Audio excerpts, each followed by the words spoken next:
Norwich is a city famed for its plethora of ancient buildings and status as a UNESCO City of Literature. This month, the city is gearing up for a festival as old as some of these buildings themselves.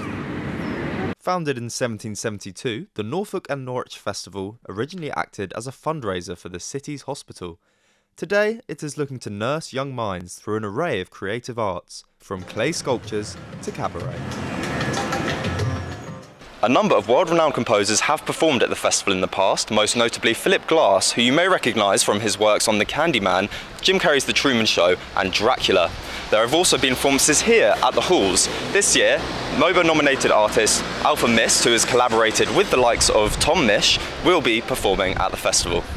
Jacob Tarkowski is a sculptor from Galston-on-Sea, whose debut solo show is forming part of the festival this year. Using sculptures, Jacob is exploring the ocean and horizons as a reflection of the internet and our natural desire to discover. I find the sea a really helpful metaphor for describing the internet, because, when we look at history, we look at things like the Age of Discovery, for example, and there's this big boom in people just going in ships off into sea in any direction they can to try and find more land. Now, obviously, that didn't end brilliantly, but the pure idea of just going off and exploring what else is there in this world, I don't know, what is over the horizon, I think is very human.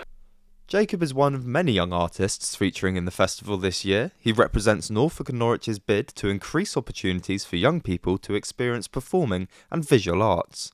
Darren Cross, Director of Communications for the festival, says his group have been exploring new ways to draw the eyes of the youth. That's done through programming certain work that appeals, by potentially putting certain work on in certain venues that we think may help attract younger audiences. You can sign up free online to become a Young NF member, and that in essence enables you to get tickets to pretty much 90% of the festival programme for £7.50. The festival has now started in parts of the city, with the main events due to begin next week.